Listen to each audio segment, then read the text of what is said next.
penser aussi à ce que je vous ai déjà raconté. Le jour où je demande au Dalai Lama qu'est-ce que c'est que le nirvana, il me répond c'est voir les choses telles qu'elles sont. Moi,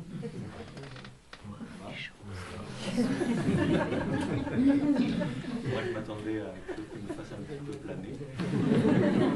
Voir les choses telles qu'elles sont. C'est exactement ce que dit le Bouddha 6 siècles avant Jésus-Christ, et bien longtemps donc avant le Dalai Lama, c'est voir les choses telles qu'elles sont. Et c'est vrai qu'on ne voit jamais les choses telles qu'elles sont. On les voit toujours à travers nos attractions, nos répulsions, c'est-à-dire à travers nos mémoires, à travers notre mental. Métanoïété. C'est-à-dire, et donc cette parole, on va la retrouver bien sûr dans l'Évangile. Ce qui est, ce qui n'est pas, n'est pas. Tout ce qu'on dit de plus, c'est une perversion du réel. C'est une interprétation du réel. C'est une mentalisation. Il s'agit d'aller au-delà. Et c'est vrai que Dalai Lama me fait comprendre à ce moment-là qu'on ne s'est jamais vu les uns les autres. On ne se voit pas en ce moment. Chacun a son idée de l'autre. Chacun a son image de l'autre. Et tout d'un coup, quand de temps en temps, quand même, on se voit. De temps en temps, on se voit. Mais là, c'est la transfiguration. Parce qu'on voit l'autre tel qu'il est. On le voit dans l'être qui le fait être. Pas simplement mon découpage. Je dirais le découpage. Alors ça aussi, c'est important d'avoir des animaux dans sa vie. Parce que des fois, mettez-vous dans l'œil d'une abeille. On est tout à fait différents. Ou comme on le disait, je crois, la dernière fois, je ne sais pas si vous vous êtes vu dans l'œil d'un cheval. On est beaucoup plus grand qu'on est. C'est pour ça qu'il nous respecte un peu. Mais la façon qu'a le cheval de nous voir, n'a rien à voir avec notre façon humaine de nous voir. Pourtant, on ne change pas. On a toujours la même taille, tout ça. Mais la représentation qu'a le cheval de nous est tout à fait différente. Donc nous, la façon qu'on a de voir le cheval, qu'on a la façon de voir les uns les autres, je dirais, c'est pas la réalité qu'on voit. C'est, je dirais, ce que notre appareil de perception peut en saisir. Et il y a des moments de dessaisissement. J'arrête de saisir, j'arrête de prendre, de comprendre. Hein? Vous sentez bien ce bégriffe, je ne sais pas comment on dit exactement, hein? Cette pensée qui cherche à saisir. Et dans ce dessaisissement, le réel apparaît. On se rapproche du réel. Là, on sort d'une certaine façon du monde. C'est pour ça que Saint Jean dira, c'est une parole qui nous semblait curieuse, n'aimer ni le monde, ni rien de ce qui est dans le monde. Il ne s'agit pas de ne pas aimer, je dirais, la matière, tout ce que l'on connaît, mais ne vous enfermez pas dans les représentations que vous avez du réel. Cherchez le royaume, cherchez le rayonnement du réel, la présence même du réel. Bon, mais nous sommes là. Nous sommes dans le monde. Mais bon, c'est une petite façon de visualiser, mais personnellement, ça m'aide. Je dirais c'est comme je dirais, comme on disait, il s'agit de viser le centre, d'être orienté vers le centre. L'importance de notre, dans le mot Torah, dans l'étymologie, il y a ce sens du tir à l'arc, d'être dans une orientation, d'être orienté vers le réel, quelles que soient mes représentations, mes fantasmes, mes projections, mes peurs, etc. Donc, gardez cette orientation vers le clair silence. Et petit à petit, retrouver, donc le premier pas, c'est peut-être de retrouver une vie naturelle, quelque chose de simple, où on sent le rayonnement des Elohim, justement, dans la nature, les énergies divines, les manifestations divines. Là aussi, la belle théologie orthodoxe, ça nous rappelle que la création, l'énergie divine est présente. Les étincelles de la présence sont en toute chose. Il s'agit de recueillir ces étincelles. Mais ces étincelles sont un écho, encore une fois, de cette flamme du buisson, de la présence réelle. Donc nous sommes sur le chemin du retour. Et être sur le chemin du retour, eh bien, c'est d'abord observer que là où on est, et là où on est, nous dit Philon, eh bien, ça fait mal, ça souffre, on n'est pas bien, que ce soit au niveau du cœur, au niveau de l'estomac, au niveau de... Physiquement, déjà, ça ne va pas. Mentalement, on est complètement dans des pensées contradictoires qui nous submergent. une sorte de mémoire qui nous habite, psychiquement, attraction, répulsion, haine, jalousie. Et là, hier soir, donc, on était resté à ce moment, justement, du monde, le monde de l'attachement. Et nous disions que le plaisir est quelque chose de bon. C'est le rayonnement de l'être, c'est le rayonnement de la béatitude. Au centre, là aussi, vous pouvez mettre la béatitude, c'est cette béatitude du pneuma, de l'esprit, du vivant qui se donne. Et donc, quelquefois, cette béatitude, elle descend jusque dans ce monde des corps. Comme elle descend dans le psychisme, et là on appellera ça le bonheur, ou dans notre intelligence contemplative, et là c'est des moments de joie, de pure lumière. Mais dès qu'il y a attachement, il y a une façon de, comme on le disait aussi à propos de l'énergie, qui est bloquée, il y a des nœuds, ça ne circule plus. Donc là, Philon va faire un peu l'inventaire des nœuds qui empêchent la vie de circuler en nous. Cet inventaire, bien sûr, sera bien développé par la suite, par quelqu'un comme Évagre le Pontique, comme Marc l'Hermine et tout cela. Bon, ce sont des thèmes que, avec le Père Alphonse et Rachel, ont été bien étudiés ici, ce qu'on appelle les pathés, les passions. Donc là, je vous cite uniquement celles dont parle Philon dans son livre sur les thérapeutes. Mais il nous rappelle que le médecin pour lui, c'est Moïse. Là, je vous cite un passage. Le législateur, Moïse, est un médecin parfait des passions et des affections morbides de l'âme. Et ce médecin s'est proposé une seule tâche, un seul but, c'est d'extirper les maladies de la pensée avec leurs propres racines, afin qu'il ne reste plus rien pour produire un germe de maladie incurable.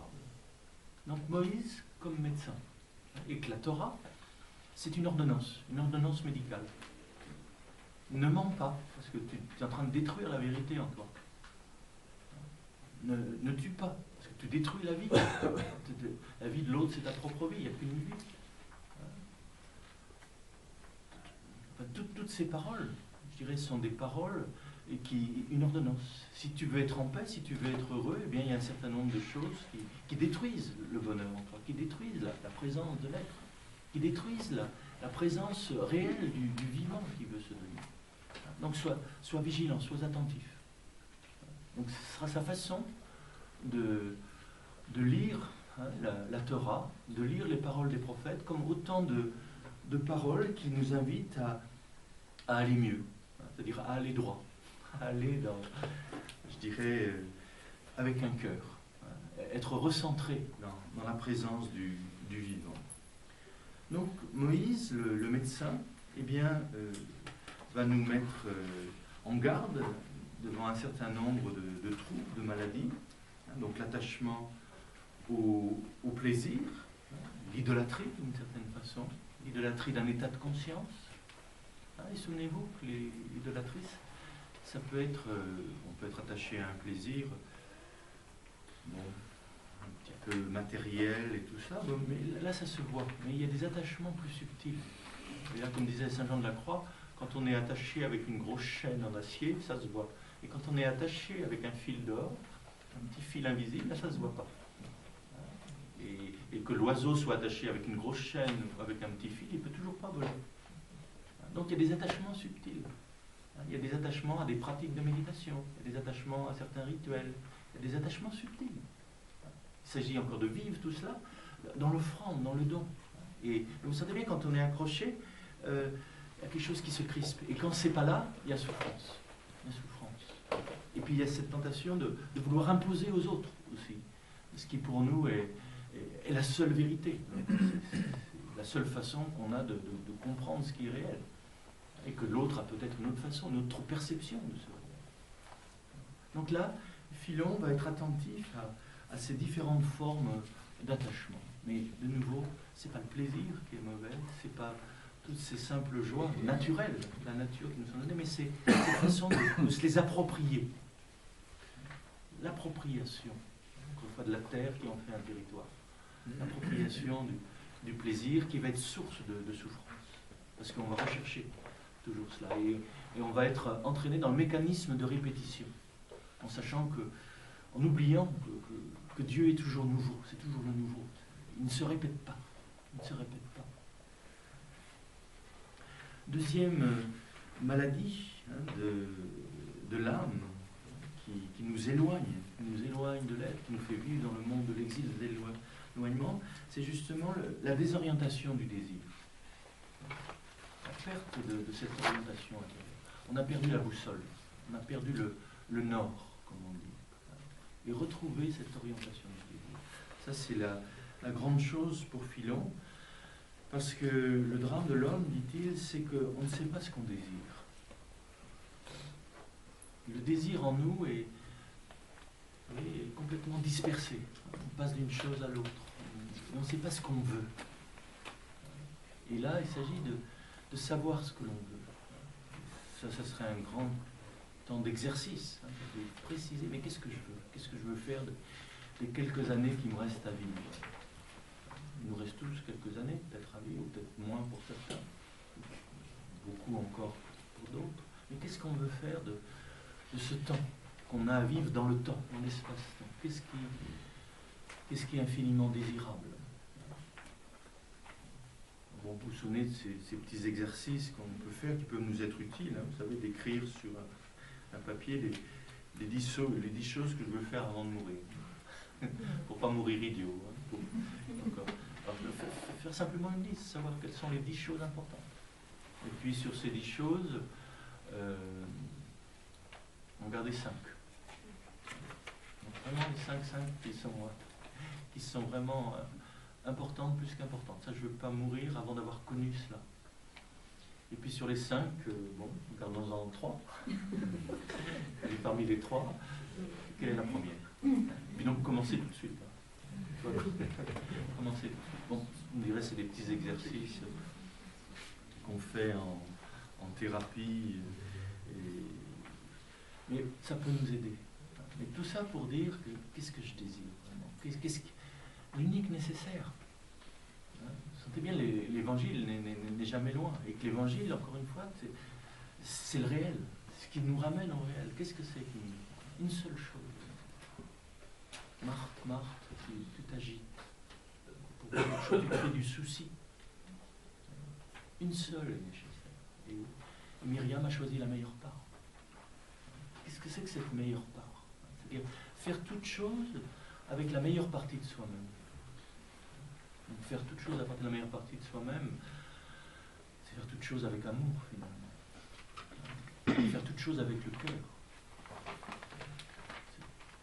Faire tout ce qu'on a à faire à partir du meilleur de soi-même. Et là, on s'approche de... C'est peut-être ça l'unique nécessaire. Vous vous rappelez que Jésus ne reproche surtout pas à Marthe de travailler, de lui préparer la table. Ce serait assez indélicat pour quelqu'un qui est invité à manger, de faire des reproches à la maîtresse de maison, de bien préparer la table. Jésus ne reproche certainement pas à Marthe son action. Jésus n'est pas contre l'action. Ce que Jésus peut reprocher à Marthe, peut-être dans un premier temps, c'est de se faire du souci. Et souvent, qu'est-ce que c'est que du souci? C'est du mental. On fait ce qu'on fait et on rajoute du souci. On se fait du souci pour nos enfants, on se fait du souci. Et c'est légitime. C'est légitime. Mais ça ne change rien. Il s'agit de bien faire ce qu'on a à faire. Donc ne vous souciez pas du lendemain. C'est une parole de Jésus. C'est donc une information importante. C'est une pratique. Ne pas se faire de soucis. On est tellement plein de soucis.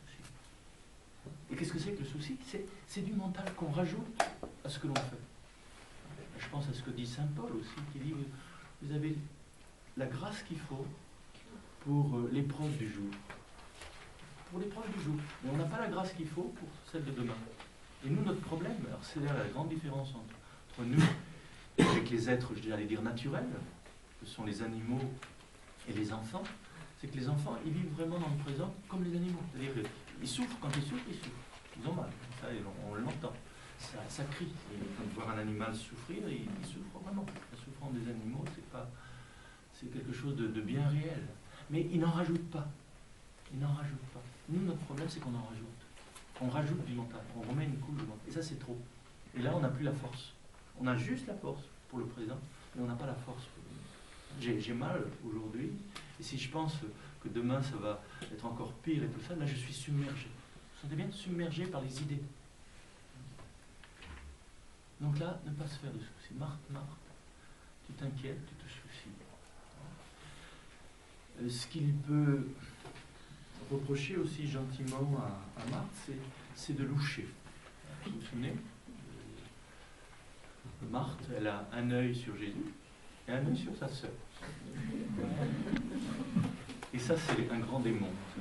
C'est le démon de la comparaison. On n'arrête pas de se comparer les uns aux autres. Moi, je suis spirituel, toi, tu n'en es pas encore là. Ou moi, je n'avance pas, et lui, c'est un être fantastique, etc. Vous sentez bien la comparaison? Arrêtez de se comparer. Et l'unique nécessaire, Marthe, l'unique nécessaire, c'est que tu sois assise comme Marie ou en train de préparer la table. L'unique nécessaire, c'est l'orientation de ton cœur. L'unique nécessaire, c'est d'être tourné vers je suis, d'être tourné vers celui qui est. Dans l'histoire, dans le contexte, et bien effectivement, fais ce que tu as à faire par amour pour moi. Comme Marie, je dirais, ce qu'elle fait par amour pour moi, c'est de m'écouter, c'est juste. Et surtout de ne pas opposer l'un à l'autre. Souvenez-vous que Marthe et Marie, c'est les deux joues d'un même visage. C'est les deux yeux d'un même regard. Ce sont deux sœurs, il ne faut pas les opposer l'une à l'autre. Il ne faut pas opposer l'action et la contemplation, comme on l'a fait quelquefois. Mais il faut écouter son cœur, écouter le meilleur de soi-même. Et si vous écoutez le meilleur de vous-même, c'est vrai qu'à certains moments, vous avez envie de vous asseoir, d'être dans l'écoute, d'être dans la contemplation. Vous sentez cet appel, cette nostalgie vers le silence, cette nostalgie vers une certaine solitude, un recueillement. Vous sentez. Et là, il s'agit d'écouter son cœur. Et à d'autres moments, du cœur même du silence, vous écoutez cet appel à aller servir, à aller visiter la personne qui est malade, à passer un coup de fil, à faire quelque chose. Donc, une seule chose est nécessaire, c'est d'être à l'écoute du cœur, être à l'écoute du centre, être à l'écoute du meilleur de soi-même et faire tout ce que l'on a à faire à partir du meilleur de soi-même. Que ce soit une action, ou que ce soit simplement du silence, de la contemplation. Donc il y a cette étude chez les anciens thérapeutes, qu'est-ce que je désire? Qu'est-ce qui est vraiment nécessaire? Et ce que l'Évangile va préciser, c'est ce qui est nécessaire, encore une fois, ou ce que disait Thérèse de Lisieux, maintenant je n'ai plus rien d'autre à faire que d'aimer. Quel drôle de métier, c'est magnifique. Quelle liberté, quelle liberté. J'ai rien d'autre à faire que d'aimer. Que ce soit d'aller à la chapelle pour prier, que ce soit de m'occuper d'une sœur malade, que ce soit de faire ceci, que ce soit de faire cela. On n'a rien d'autre à faire, finalement. Quelle liberté. Et je n'ai rien d'autre à faire quand on est en présence de cette personne insupportable. Je n'ai rien d'autre à faire que de l'aimer. Donc, aimer quelqu'un de pareil, ça, c'est un bon exercice. Donc, vous sentez bien à ce moment-là, une espèce de liberté, une espèce de sourire intérieur, que, effectivement, de dire, mais quand c'est la maladie qui est là, je n'ai rien d'autre à faire que de l'aimer. C'est que j'ai rien d'autre à faire que de la soigner, que de me guérir, ça c'est clair. Il ne faut pas l'oublier, que aimer, c'est se prendre soin. Donc, la maladie, elle est là pour que je la soigne, pour que ça aille mieux, ou pour que j'apprenne la patience à travers. Mais je n'ai rien d'autre à faire que d'aimer ce qui m'est donné à vivre. Vous sentez bien la liberté, que c'est pas, il n'y a pas de loi, faites ceci, faites cela, mais c'est la façon dont on fait ceci et cela. Est-ce qu'on le fait avec un cœur ou est-ce qu'on le fait sans cœur? Quel que soit le chemin que tu prends, demande-toi si ce chemin a un cœur. Vous savez, cette parole du chaman. Quel que soit le chemin, quelle que soit la thérapie que tu pratiques, demande-toi si cette thérapie a un cœur. Quelles que soient les choses que tu fais, demande-toi si le cœur y est. Si le cœur y est. Et si le cœur n'y est pas, quelle souffrance, quelle fatigue. Mais si le cœur y est, bon, ça n'empêche pas la fatigue, ça n'empêche pas la difficulté, mais ça a du sens. Ça a je dirais, du sang du vivant. C'est le sang de l'agneau, c'est le sang de l'être qui coule dans mes veines. Donc l'orientation du désir, hein, c'est un grand travail de guérison. Les autres maladies qu'il s'agit de guérir, là aussi, il y a des maladies quelquefois dans notre désir de Dieu. Donc on a parlé de la réorientation du désir pour Moïse, c'est orienter le désir vers l'être, vers celui qui est. Donc il y a en nous, ce que nous cherchons à travers les êtres, c'est l'être lui-même. Ce que nous cherchons à travers tous les êtres finis, c'est l'infini lui-même. Et que la maladie du désir, c'est d'idolâtrer une manifestation du réel et de le prendre pour le réel. C'est-à-dire de faire d'une personne un absolu.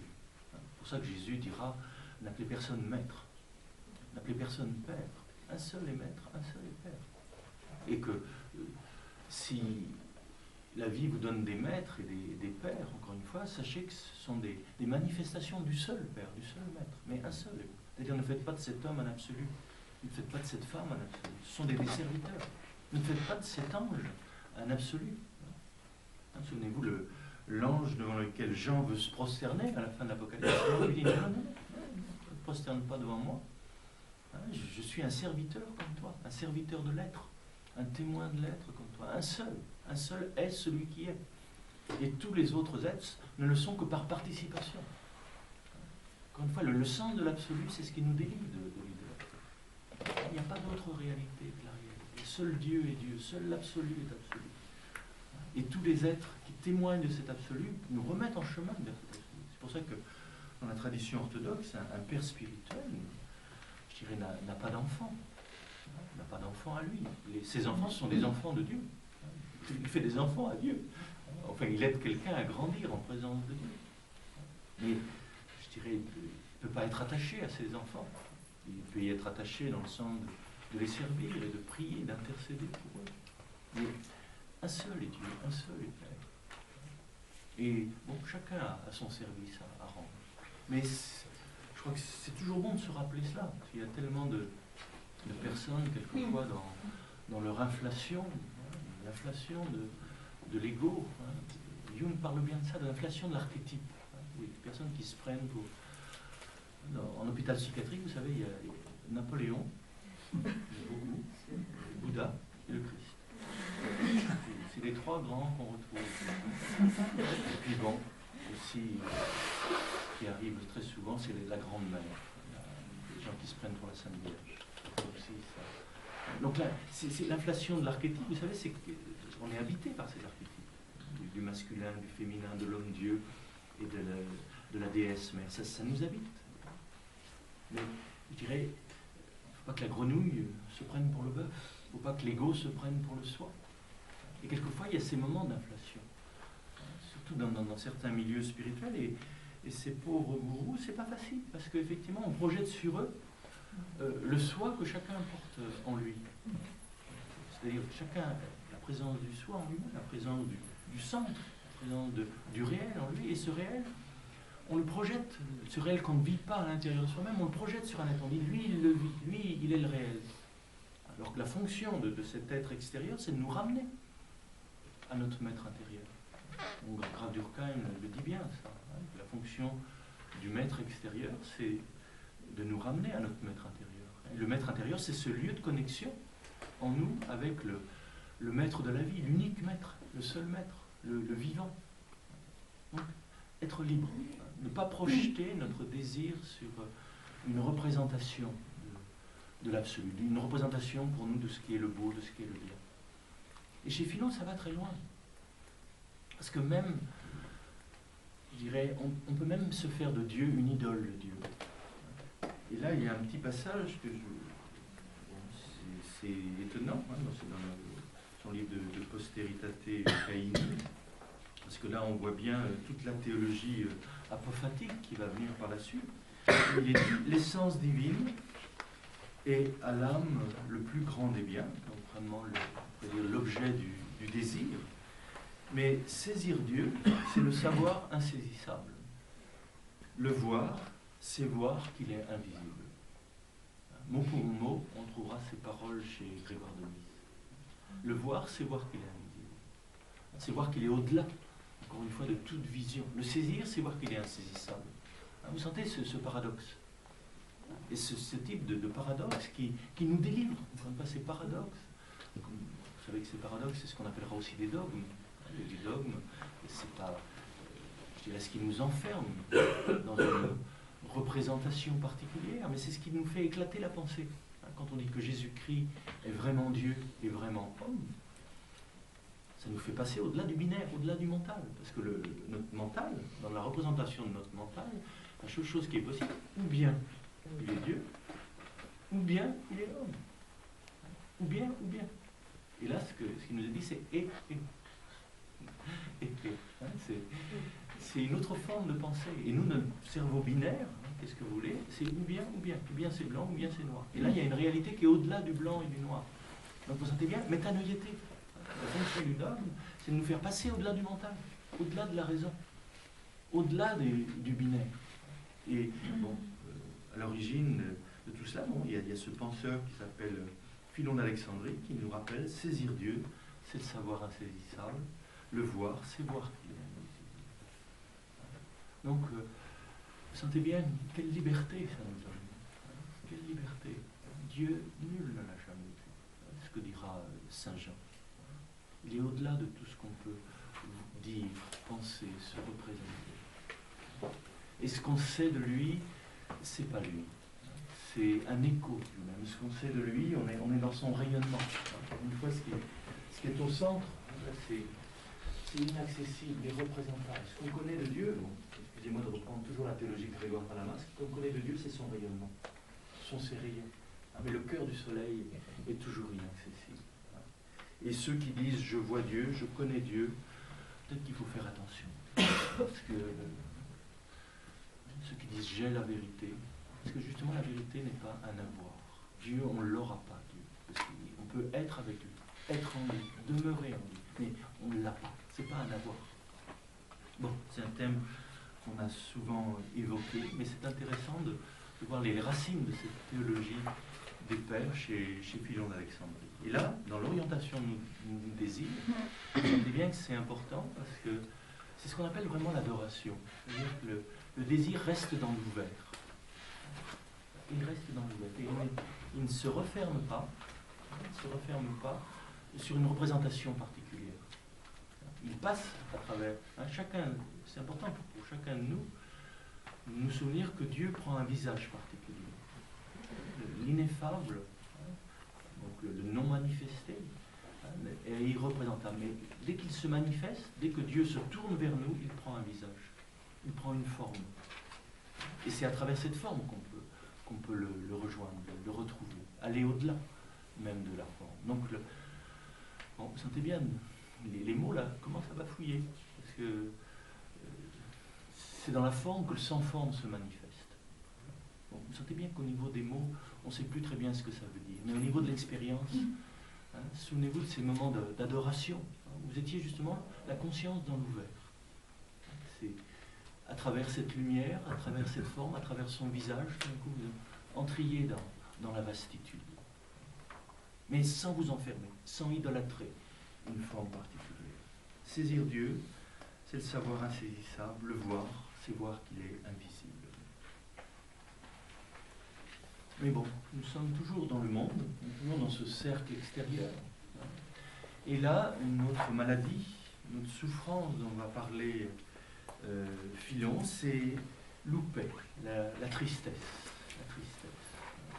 Là, il y a toutes sortes de tristesse.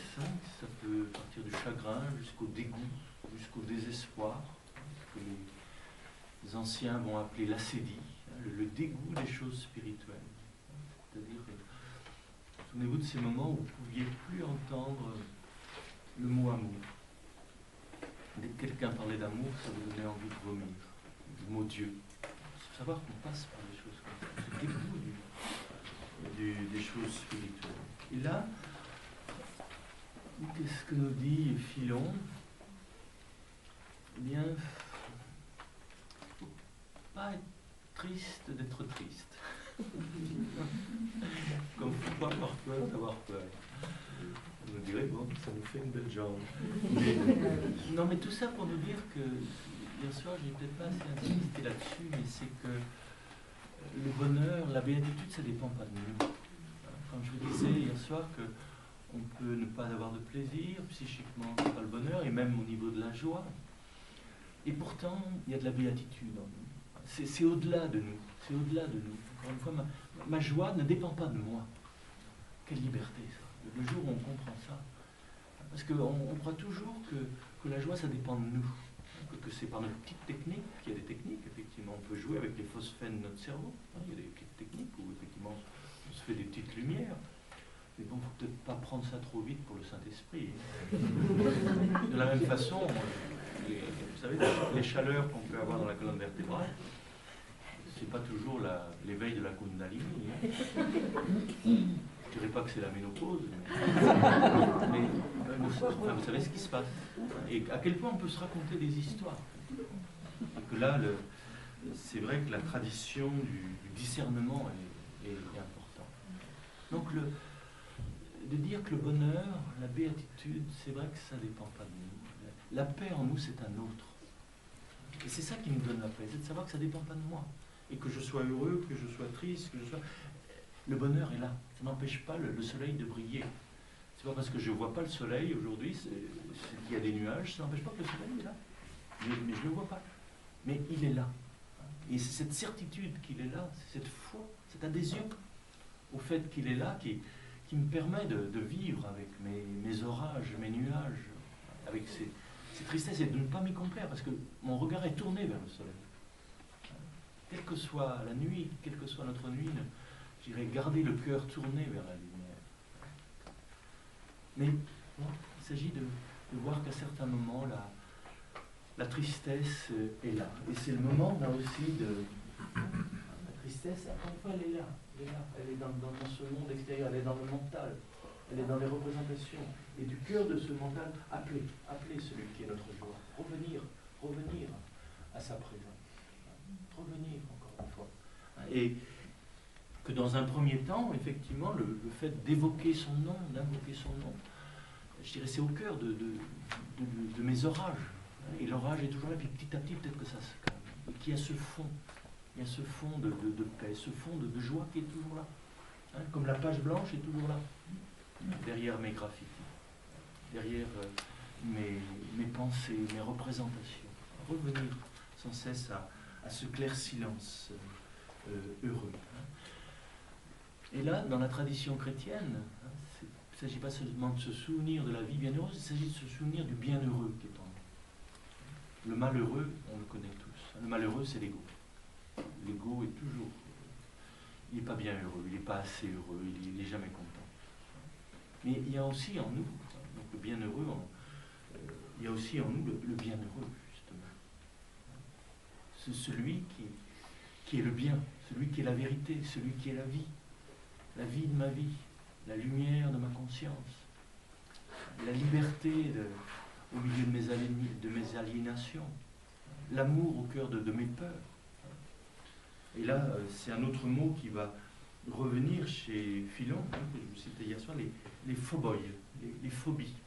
Qu'est-ce que c'est que la phobie? Freud appelle ça l'hystérie d'angoisse. Bon, chez Philon, je ne sais pas si ça recoupe à peu près ça. Mais vous savez, il y a différentes sortes de peurs. Il y a la peur physique. Et la peur physique, encore une fois, c'est pas mauvais. Ça nous avertit d'un danger extérieur. Il y a un danger extérieur, là, il y a une peur, on le sent. Il y a la peur aussi intérieure qu'on appelle l'angoisse. Et là, bon, l'angoisse, vous savez bien, c'est la peur du dragon qui est en nous, cette volonté de puissance, quelquefois, ou de cette colère, cette agressivité qui est en nous. Et ça peut nous faire peur. Et c'est le fait, l'angoisse est le signe qu'il y a quelque chose en nous qui nous menace. Donc il y a des choses qui nous menacent à l'extérieur, mais on est souvent menacé de l'intérieur. Menacé par la violence, par toutes sortes de pulsions. Ça va créer une espèce d'angoisse. Donc c'est important de voir son ombre, de voir, de regarder en face ce qui nous fait peur. De ne pas avoir peur, d'avoir peur. et que ne pas en rajouter de nouveau. Vous sentez bien que ce soit la tristesse, que ce soit la peur, que ce soit toutes ces émotions, ces passions qui nous submergent à un certain moment. Le chemin de guérison, c'est justement de ne pas en rajouter. Je regarde la peur. Donc une peur extérieure, une peur intérieure. Et là, je ne rajoute pas de la phobie. La phobie, c'est rajouter du mental. Et que là, notre monde contemporain, certains ont dit que c'était le monde economicus phobicus. L'homo economicus phobicus. Parce que c'est ça les médias. On arrête d'en rajouter sur nos peurs et nos angoisses, qui sont des peurs, des angoisses réelles, mais on rajoute. C'est pour ça que tous ces discours actuels, on en parlait l'année dernière, sur l'Apocalypse, au lieu, alors que ce livre de l'Apocalypse, c'est un livre qui vient nous rejoindre au cœur de nos angoisses, de nos peurs, et des angoisses et des peurs réelles, parce que là on est dans un moment de persécution, un moment où l'amour n'est pas aimé, justement, pour nous en sortir. C'est un livre où des visions nous sont données, justement, pour trouver une issue à la peur et à l'angoisse, qui nous dit « ne crains pas ». Vous vous souvenez de ces premières paroles des premiers chapitres, « ne crains pas, je suis ». Je suis l'alpha et l'oméga, je suis le commencement et la fin. Je suis. C'est la révélation de je suis au cœur de ce qui nous panique. N'aie pas peur, retrouve au cœur de la tempête, je suis dans le fond de la barque. Souvenez-vous, Yeshua, Jésus dort dans le fond de la barque. Et les disciples disent, nous périssons, et on va être submergés. Et là, il s'agit de réveiller je suis. Et à ce moment-là, les vents se calment. Il les prend dans son souffle. Donc le livre de l'Apocalypse nous révèle, c'est la révélation, l'Apocalypsis, le dévoilement de celui qui est au cœur des catastrophes qui nous arrivent. Ce qui se révèle au-delà des effondrements. Tout s'effondre sauf la vie, tout périt sauf sa face. Et là, il y a la révélation de celui qui ne périt pas, de celui qui est. C'est vraiment le contraire d'un livre qui est là pour nous angoisser, pour nous faire peur. Et on se sert de ce livre pour semer la panique, pour en rajouter, en disant, regardez, c'était prévu et ça va faire mal et ça vient et tout ça. Alors qu'effectivement, ce qui nous est dit, c'est qu'il y a une justice. Nous aurons à subir les conséquences de nos actes. C'est ce qu'on appelle le karma. Il y a une justice. Et si on continue à vivre comme on vit, effectivement, on récolte les conséquences de son acte. C'est la justice immanente. Qu'est-ce que c'est que les 7 trompettes, les 7 coupes? C'est la justice immanente. On récolte. Notre façon de traiter la terre, notre façon de nous traiter les uns les autres, bon, ça ne peut avoir que comme conséquence la violence, la guerre, l'épuisement des sols et ceci et cela. Et ça, le livre nous le dit. Et qu'il y a une justice, mais plus profonde que la justice, il y a aussi une miséricorde. Et s'il n'y avait pas cette miséricorde, s'il n'y avait pas cette miséricorde, comme on disait l'autre jour avec Père Alphonse, il y a longtemps qu'on ne serait plus là. C'est longtemps que... Et c'est ça, c'est la révélation de cette miséricorde. Cet amour plus, je dirais, plus grand que la justice. Mais il y a la justice. Donc là, phoboi, qu'est-ce que c'est? On rajoute. Encore une fois du mental. On joue à se faire peur. Au lieu d'apprendre à ne pas avoir peur, je dirais, des dangers qui nous menacent, qui sont des dangers réels, mais de les vivre dans la clarté, de les vivre comme des occasions de grandir, comme des occasions de conscience et des occasions d'aimer, eh bien, on nous met en posture d'objets qui vont subir les événements. C'est le contraire de l'Apocalypse qui est la révélation du sujet. Souviens-toi de « je suis » qui est en toi. C'est-à-dire que tu n'es pas l'objet des événements, l'objet des catastrophes, l'objet des circonstances, tu es sujet des circonstances. Tu peux les vivre à partir de « je suis » qui est en toi. Tu peux te faire sujet de ce qui t'arrive. Et non pas te laisser entraîner comme une feuille morte, je dirais, par la tempête des événements. Mais tu es sujet. Tu es sujet. Tu te tiens debout. Stabat mater. Se tenir debout au cœur de l'épreuve. Donc les phobies. Comment en sortir? Et là, pour Philon, comme pour les pères par la suite, eh bien, c'est de nouveau ce retour au centre, ce retour au sujet. Ne pas se laisser emporter par ce qui nous fait peur, ce qui nous angoisse. Et puis il y a ces autres maladies, si c'est nécessaire de développer, Pleonexiae, les envies, la jalousie. Bon, dans le langage contemporain, on pourrait parler du désir mimétique, qu'évoque bien René Girard. Vous savez, le désir d'avoir ce que l'autre a. Et ça commence depuis la maternelle. Le canard jaune de la petite voisine, je veux qu'il soit jaune, alors que le mien est bleu. Bon, ça continue à tous les âges. On va voir la même voiture, la même maison, toutes ces choses. Bon, peut-être c'est pas la peine de trop insister là-dessus, mais pour Philon, c'est du malheur, c'est du monde mondain, c'est de la perte de temps, c'est de l'exil, et de nouveau reviens à ton cœur, à ce qui est essentiel. Que, bon, si on pouvait être délivré de la jalousie, bon, là aussi on pourrait parler beaucoup de la jalousie. Vouloir voir les conséquences au niveau social, vouloir avoir la terre que l'autre a. Bien sûr, vous sentez bien que je suis un petit peu obsédé par Jérusalem, par Israël et tout ça. C'est vrai, c'est vouloir ce que l'autre a. Et chose terrible, préférer, c'est ça le drame de la jalousie, préférer que la chose soit détruite plutôt que l'autre l'est. Et là, on retrouve le jugement de Salomon. Vous savez, Salomon était vraiment un grand sage. Vous vous rappelez de ces deux femmes et de ce bébé donc, qui va mourir dans la nuit, hein, et que la mère de cet enfant va voler l'enfant de l'autre. Et toutes les deux vont aller chez Salomon parce que toutes les deux disent c'est mon bébé à moi. Et Salomon, vous vous souvenez, ça peut sembler un petit peu curieux, et les rabbins d'ailleurs discutent beaucoup le jugement de Salomon, parce qu'ils disent Salomon n'a pas fait d'enquête. Il n'a pas fait d'enquête, il n'a pas demandé s'il y avait des témoins, il n'a pas fait d'enquête. Salomon va tout droit, et là c'est intéressant son jugement, c'est-à-dire il s'adresse au cœur, il s'adresse au centre, et il dit bon, couper l'enfant en deux, comme ça on va donner une moitié à chacune, puisque chacune affirme avec force, avec colère, avec larmes, que c'est son enfant. Bien, coupez-le en deux, donnez-la une moitié à chacun. Et il y en a une qui dit oui, d'accord. Et l'autre qui dit non, donnez-le à l'autre. Et Salomon donc dit, c'est elle la vraie mère. Parce que là, le cœur a parlé. C'est-à-dire, vous sentez bien que l'amour, justement, qu'est-ce que c'est? C'est de préférer que l'autre soit vivant sans moi. Que même si je sais que c'est mon enfant, et que cet enfant, effectivement, je ne peux pas l'avoir, mais je préfère qu'il soit entier et vivant avec une autre. Vous sentez bien que là on est au-delà de la jalousie. Parce que l'autre préfère que cet enfant soit détruit plutôt que l'autre l'ait.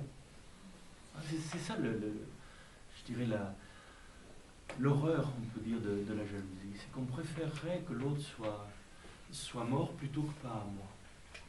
C'est quelqu'un qui m'a dit une fois, je préférais te voir sur une chaise roulante plutôt qu'avec une autre. Ça, c'est de l'amour. Mais bon, on est comme ça. Hein. Vous sentez bien, comment on s'approprie, comment on en fait son territoire, sa propriété. Et que quand on se l'est approprié, eh bien, effectivement, on préfère qu'il soit mort plutôt qu'avec quelqu'un d'autre, qu'il soit mort plutôt qu'heureux avec quelqu'un d'autre.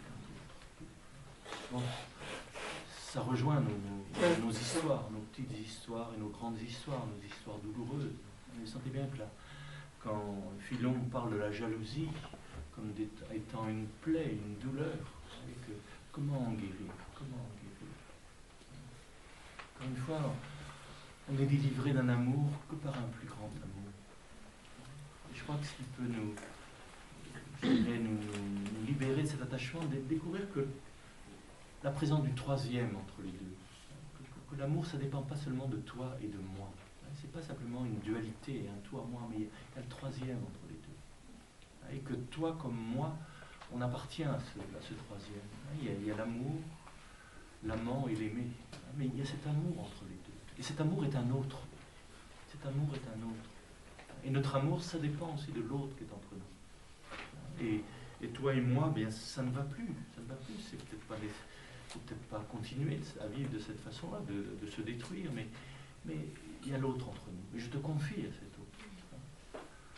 Bon, la jalousie. Je crois que là aussi, on pourrait en parler davantage, mais ceux qui sont jaloux savent bien que c'est un enfer. Quand on parle de l'enfer, la jalousie, effectivement, c'est l'enfer de la passion. La passion, c'est un feu qui ne laisse que des cendres. Là, c'est pas le feu qui brûle sans consumer. Ça, c'est le feu qui brûle en consumant. Et effectivement, après ce moment d'exaltation, on se retrouve avec les cendres. Bon, c'est un sujet pas facile. Hein. Je me souviens avec Christiane Singer, on avait eu l'occasion d'en discuter plusieurs fois, parce que bon, vous savez bien que c'était une femme passionnée. Hein, et pour elle, il y avait cette apologie de la passion.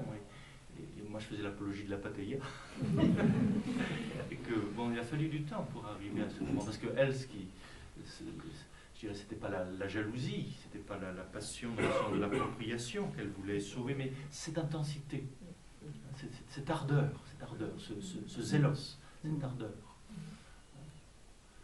Mais un zèle qui doit être pacifié, qui doit être transformé, et qui ne doit pas devenir le prétexte de la possession. Encore une fois, de l'appropriation affective. Et ça, je dirais, il faut s'ouvrir à un plus grand amour. Là, il y a une métanoïa à nouveau. Et là, il s'agit de s'éveiller, comme on le disait hier soir, à cet amour qui naît du calme. Il y a cet amour en nous qui naît du manque. C'est pour ça qu'encore une fois, il ne faut pas juger non plus les jaloux. Il faut les traiter comme une maladie, comme une souffrance. Pas dire qu'ils sont mauvais ou ceci ou cela, c'est une souffrance, la jalousie. Et que on peut se surprendre à faire des choses, je crois que certaines personnes, vraiment, d'un coup, elles ne se reconnaissent plus elles-mêmes. On est comme possédés.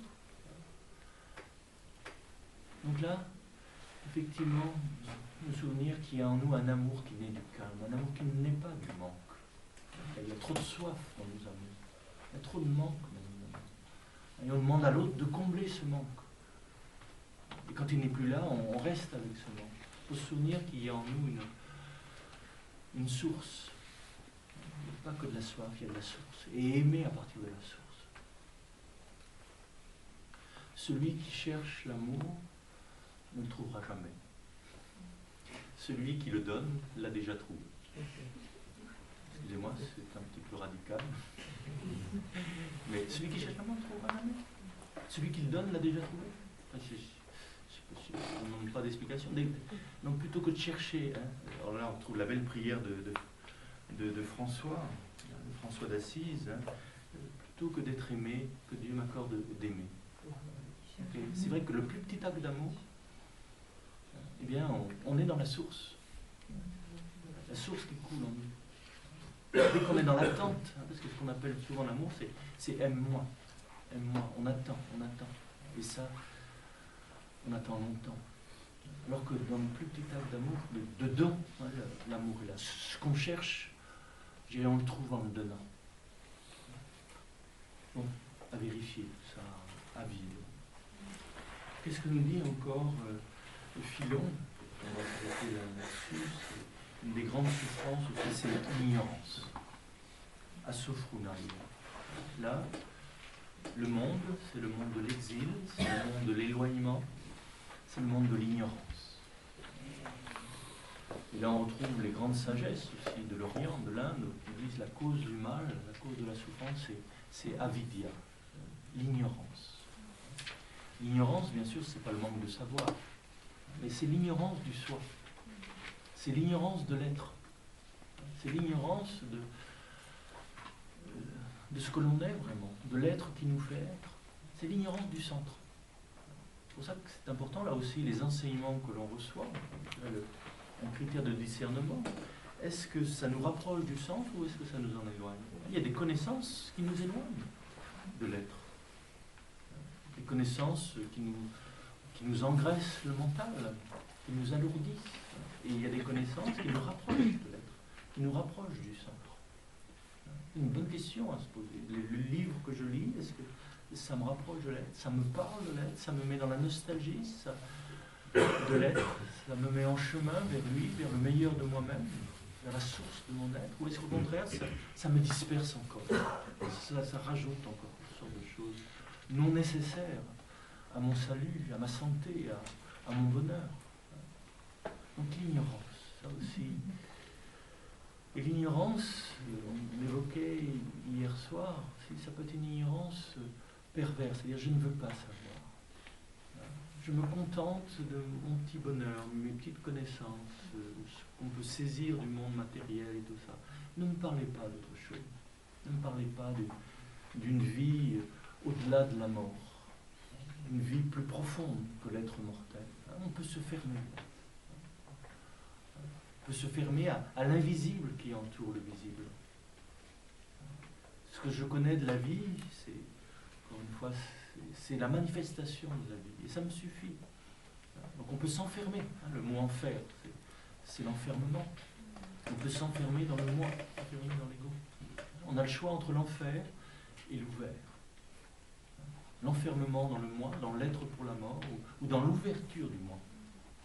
L'ouverture de la chenille au papillon, l'ouverture du moi au soi, et l'ouverture du soi à la présence de l'infini réel, à la présence de je suis, qui est au cœur de l'être.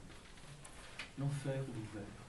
Ça, bon, c'est une attitude, je dirais, du corps, une attitude du corps. C'est pour ça que les anciens disaient, c'est facile, vous entendez bien, ce geste de la coupe, où dans cette coupe, je récapitule tout l'univers. C'est tout l'univers qui lève les bras, on pourrait dire, dans une psalmodie silencieuse vers la source.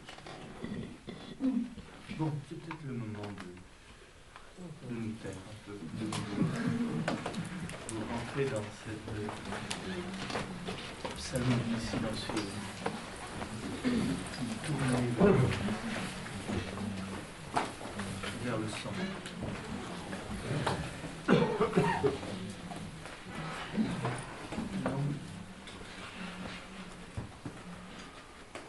Ce n'est plus le moment de faire l'inventaire de tout ce qui ne va pas en nous. Mais il s'agit d'être lucide, d'être conscient de notre éloignement, de notre exil de la présence. Et de réveiller en nous ce désir du retour, d'échouva, ce désir du retour vers notre propre nature. Et vers le royaume, le rayonnement de la présence réelle, de la présence du réel au cœur de nos vies.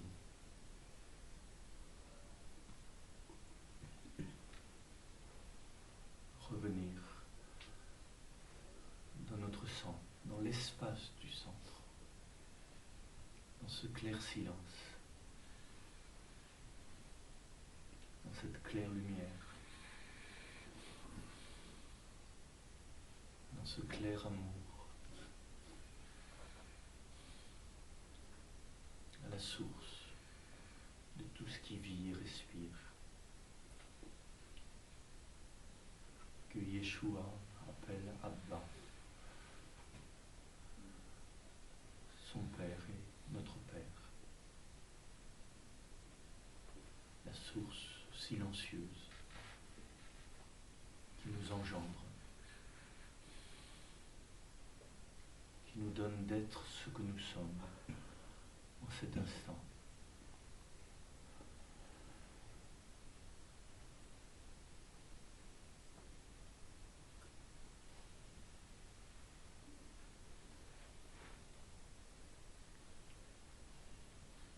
Simplement accueillir,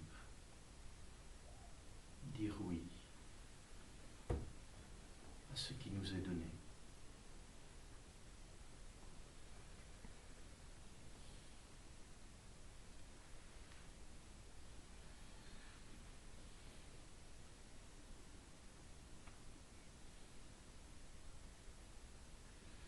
possédons connu et inconnu. Respirez, invoquez le nom.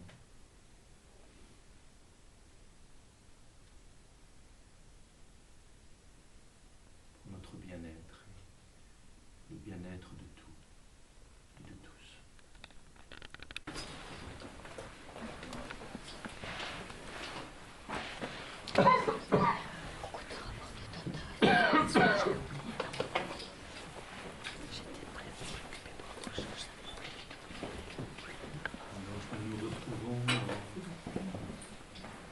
Posture du thérapeute. La posture du thérapeute est une posture d'écoute. On va le voir. Quelle est la formation du thérapeute? Une pratique essentielle, c'est cette posture d'écoute. Le thérapeute n'est pas un sujet supposé savoir, mais un sujet supposé écouter. Trouver l'attitude juste, c'est de l'écoute. La colonne vertébrale est droite, comme une antenne attentive. Elle n'est pas raide, mais droite, sans tension, sans crispation.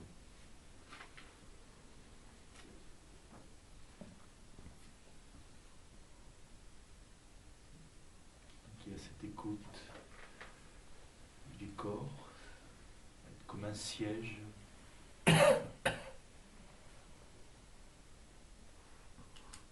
peut accueillir la présence de l'autre, présence du tout autre.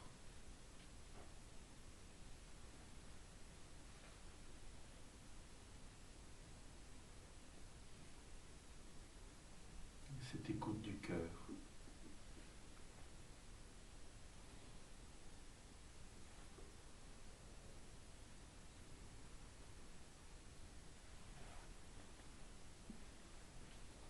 Cet accueil du souffle.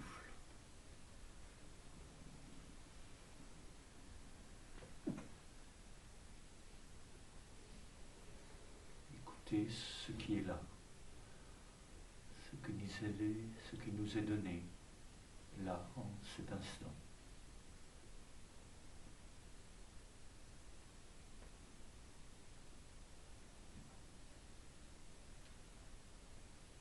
Avec gratitude.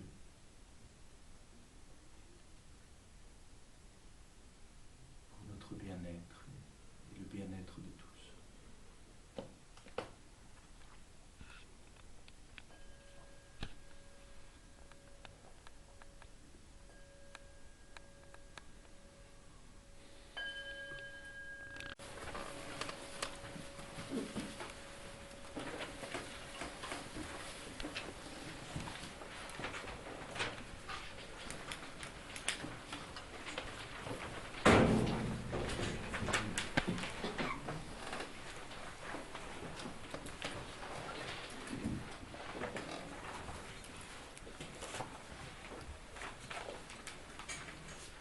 Après avoir évoqué l'anthropologie, la vision de l'être humain des thérapeutes, l'anthropologie qui est aussi une cosmologie. L'homme n'est pas séparé de l'univers. Une anthropologie qui est aussi une ontologie, puisque cet être n'est pas séparé de la source qui fait être tout ce qui est. Après avoir un peu évoqué leur vision du monde, de la maladie, maintenant ce qui me semble intéressant, c'est d'évoquer la formation, leur pratique. Comment vous étiez formés, qu'est-ce que c'est qu'être thérapeute pratiquement chez cette époque en Alexandrie. Ce sera l'occasion aussi de répondre à certaines questions qui sont posées par rapport qui pourrait être ma pratique personnelle. Donc d'abord, c'est important de rappeler que le thérapeute n'est pas un sujet supposé savoir, comme on dit, qui sait quelle maladie l'autre a, quel est son cas, quel est son problème. Pas un supposé savoir, mais un supposé écouter. Le grand art du thérapeute, c'est l'écoute. Bien sûr, on est bien dans ce contexte de la tradition hébraïque, Shema Israël, donc apprendre à écouter, ça va être la grande formation. Donc s'ils s'appellent thérapeutes, là je vous cite toujours le texte, c'est parce qu'ils ont reçu une éducation, une formation conforme à la nature et aux saintes lois, et qu'ils prennent soin de l'être, thérapeuen toon, de l'être qui est meilleur que le bien, plus pur que l'un, antérieur à la moderne. Ils en prennent soin par l'écoute. Donc, l'écoute, l'art d'écouter. On pourrait dire il y a deux. Les thérapeutes apprennent à écouter, ils apprennent à lire. C'est-à-dire lire dans le sens d'intelligere, à être intelligent. Vous savez que le mot intelligent, intelligere, c'est lire au-dedans. Être thérapeute, c'est être intelligent. C'est lire au-dedans des symptômes, au-dedans des événements, au-dedans de ce qui nous arrive. Et ce n'est pas un savoir, c'est une écoute. Comme on le disait le premier jour, on n'est pas ici pour accumuler un savoir, on est ici pour développer une écoute, une qualité d'écoute. C'est ça qui fait le thérapeute. Au niveau de la pratique personnelle, je pense souvent à deux paroles de Françoise Dolto. Il disait, pour moi, être thérapeute, c'est je vous prête mes oreilles afin que vous puissiez mieux vous entendre. Je trouve que c'est vraiment là l'esprit des thérapeutes. Je vous prête mes oreilles afin que vous puissiez mieux vous entendre. Vous n'êtes pas ici pour m'entendre, mais vous êtes ici pour vous entendre. Et là, les thérapeutes d'Alexandrie, iraient peut-être encore un peu plus loin, je vous prête mes oreilles, non seulement pour que vous puissiez mieux vous entendre, mais pour que vous puissiez entendre, à travers ce que vous dites, la voix du logos, la voix de la parole créatrice, l'information créatrice. Je vous prête mes oreilles, donc avec cette qualité d'attention qui va vous permettre de vous dire, de vous entendre dire des choses que vous n'avez jamais dites, qui sont refoulées, oubliées, mais que vous puissiez entendre aussi ce que la grande vie, ce que le grandir de l'être, le grandir de vivant. Je vous prête mes oreilles pour ça. Donc vous sentez bien la qualité de l'écoute, la qualité de l'attention, c'est ce qui va... Vous sentez bien auprès de certaines personnes, tout d'un coup, on se surprend à dire des choses qu'on n'a jamais dites, qu'on ne savait même pas. Parce que là, on a trouvé l'oreille qui peut entendre ça. La plupart du temps, on entend des oreilles qui ne peuvent pas entendre ça. Il y a des choses qu'on n'a jamais dit à son père, à sa mère, ou à son ami, à son mari, à sa femme, parce qu'ils ne peuvent pas entendre. On sent que ça, si on leur dit ça, non seulement ils n'entendront pas, mais ils rejetteront. Le thérapeute, c'est celui qui peut tout entendre. S'il peut tout entendre, vous savez bien, il y a des thérapeutes qui n'entendent pas tout entendre. Là aussi, il y a des grilles de lecture, comme on dit. Je trouve que c'est une expression assez terrifiante, ça. Les grilles de lecture. On projette sa grille freudienne, jungienne, rogerienne, enfin, il y a toutes sortes de grilles, gestalt, encore une fois, c'est des bonnes grilles. Et vous sentez bien, on enferme l'autre dans sa grille d'interprétation, comme on dit. Chez le thérapeute, chez les anciens, essaye justement d'être sans grille, capable d'écouter dans cette écoute pure, écouter comme Dieu nous écoute peut-être.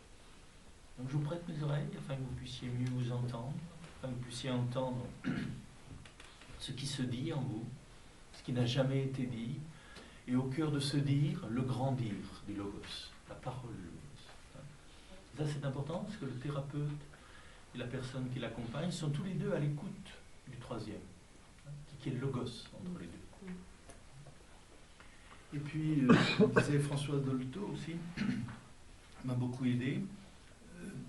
écouter sans angoisse l'angoisse de l'autre. Il ne s'agit pas d'entrer dans cette angoisse. C'est-à-dire, ça c'est une autre question qui est posée par rapport à la peur. Comment écouter sans peur la peur? Parce que c'est contagieux la peur. L'angoisse c'est contagieux. Et là quand on accompagne les mourants, c'est assez difficile pour certains parce qu'effectivement, il y a l'angoisse que la personne est en train de vivre, mais il faut faire attention de ne pas lui rajouter à ce qu'elle est en train de vivre notre propre angoisse.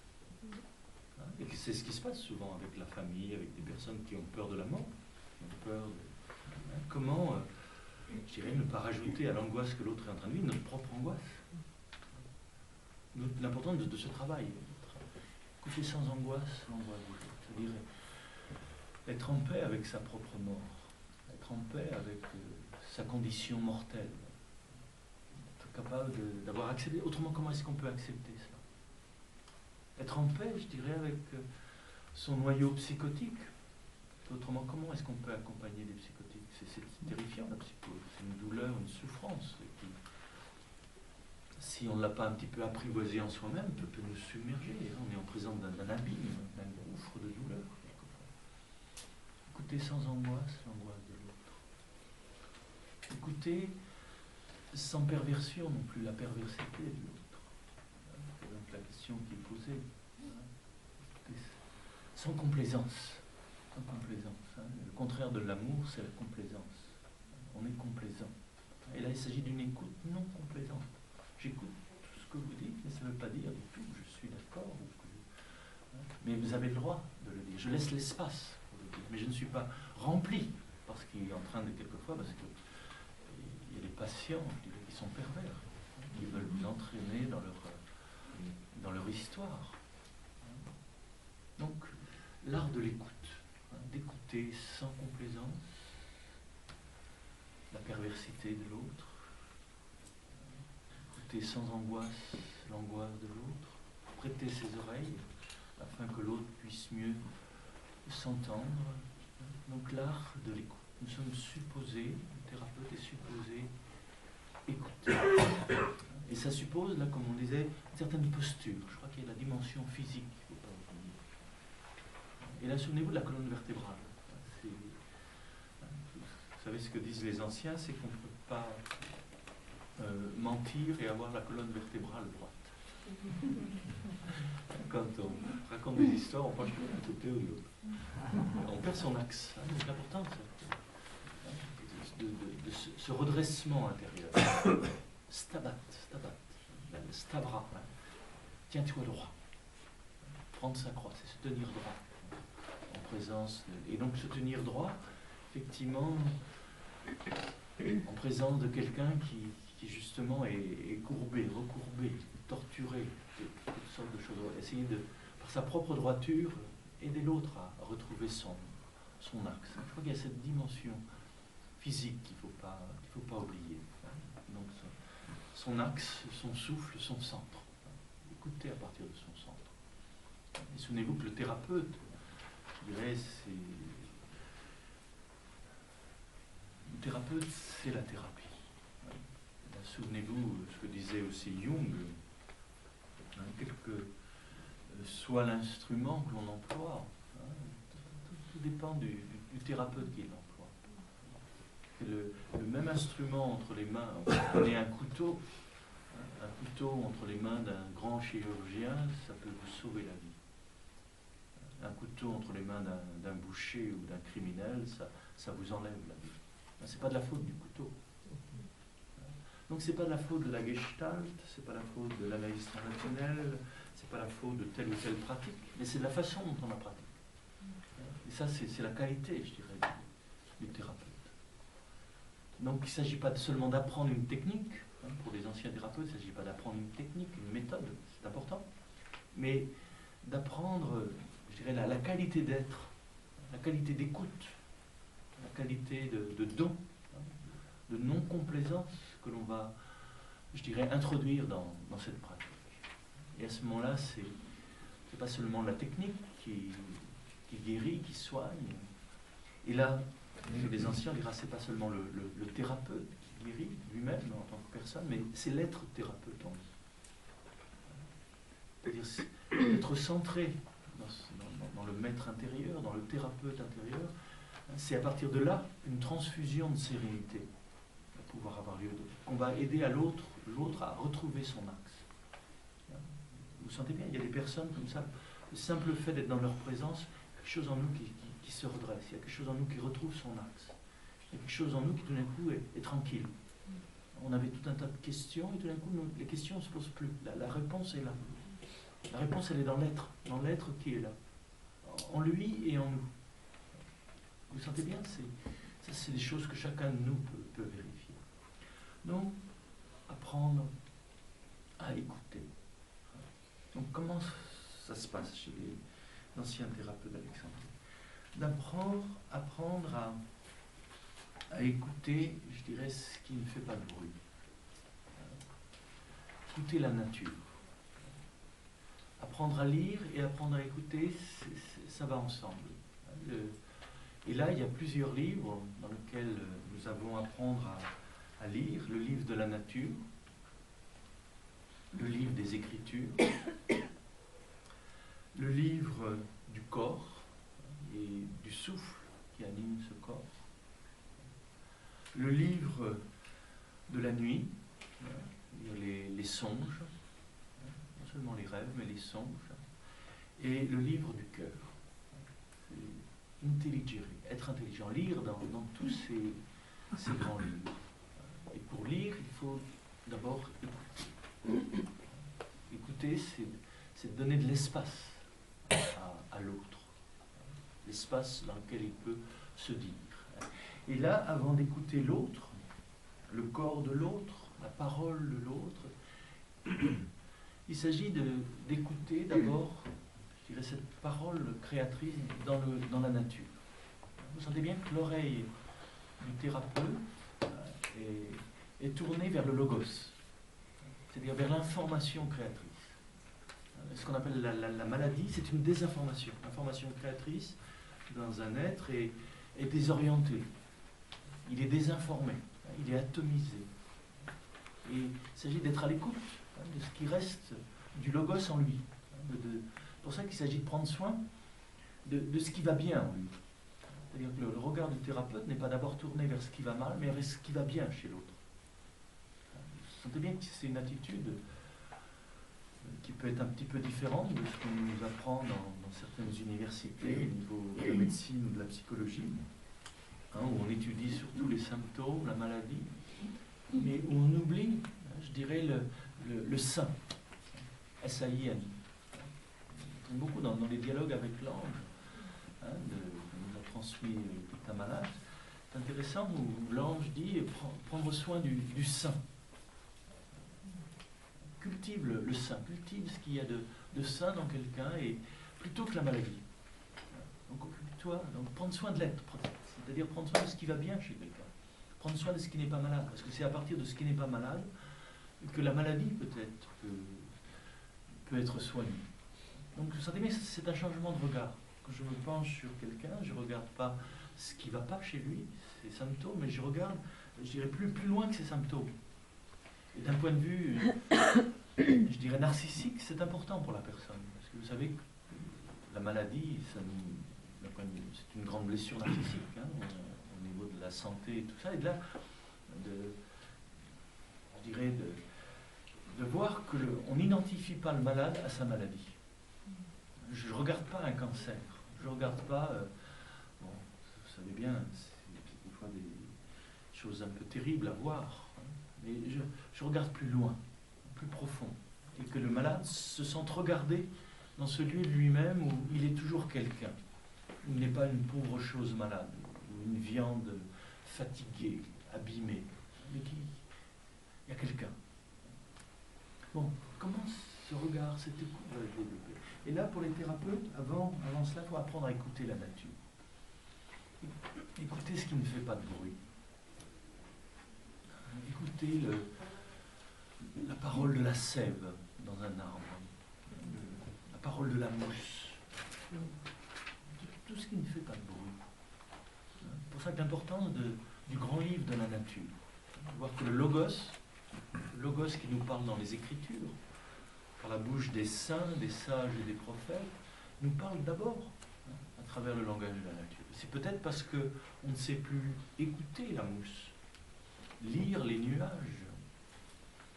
entendre le chant de l'oiseau. C'est peut-être parce qu'on a perdu le langage de la création qu'on a besoin des sages et des prophètes. Mais c'est la même parole, c'est le même logos qui nous parle. C'est ça qui émerveillait Jean, le disciple, c'est de voir que son ami, son rabouni qui parlait, son rabbi, son maître, qui lui parlait, eh bien ce qui parlait à travers sa bouche, c'était le langage même qui parlait à travers la création. C'est le même logos. C'est pour ça qu'il pourra dire, le logos s'est fait chair. Le logos qui informe la création, ça parle aussi à travers la bouche d'un être humain. C'est la même information créatrice. Mais ça parle un langage humain. Et on a besoin, c'est vrai qu'on a besoin de ce langage humain parce que on n'écoute plus, on ne sait plus lire le livre de la nature. Donc les anciens thérapeutes, ceux qui voulaient devenir thérapeutes, accompagner les autres dans leur chemin de retour vers la source de la santé et la source de la paix, eh bien, devaient d'abord apprendre à lire la nature. C'est apprendre à lire ce qui ne fait pas de bruit, ce qui est silencieux. Et ça, bon, c'est une belle pratique, c'est plus qu'une pratique, c'est un grand plaisir. Et pourquoi se priver de ce plaisir, d'écouter l'arbre, d'écouter l'oiseau, d'écouter les nuages, de retrouver ce langage de la création. Développer en nous, je dirais, cette écoute naturelle. Vous sentez bien? Là, de nouveau, on sort du monde du mental, des représentations. On écoute la nature, on écoute le logos. Un logos qui est plus proche, qui n'est pas représenté, mais qui est vivant, qui informe toute chose.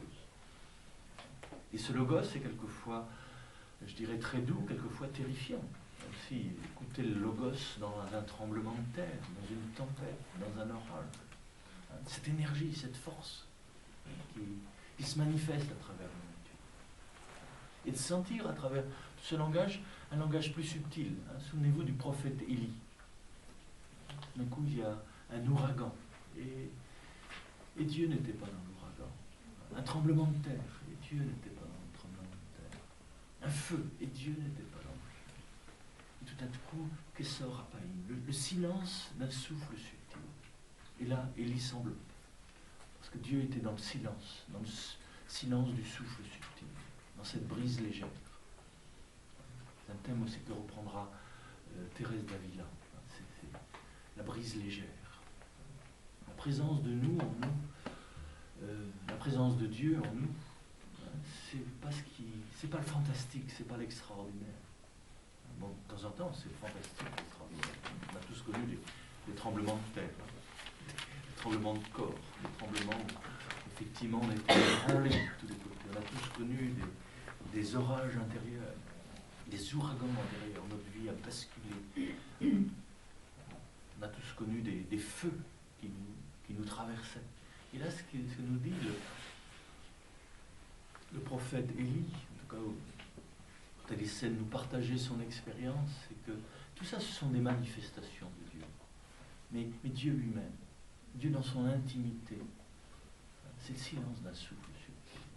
C'est pour ça que, pour certains d'entre nous, j'ai quelquefois entendu cela, que je sens rien. Il y a des autres autour de nous qui nous racontent ce qu'ils vivent, et c'est fantastique. Leurs tremblements de terre, leurs ouragans, leurs feux de flammes, tout ça. Et moi, je sens rien. Et c'est pas obligatoirement que Dieu n'est pas là. C'est que peut-être il se manifeste d'une façon de plus en plus subtile. Et quand on progresse, quelquefois dans la vie du vivant en nous, c'est de plus en plus subtil, c'est de plus en plus discret. C'est un souffle. Et le nom, il est dans notre souffle. Le silence d'un souffle subtil, d'un souffle apaisé. Donc apprendre à écouter ce qui fait du bruit dans la nature et ce qui ne fait pas de bruit. Et de voir le logos. Et que quelquefois, je dirais, c'est par son silence qu'il nous attire vers un plus profond silence.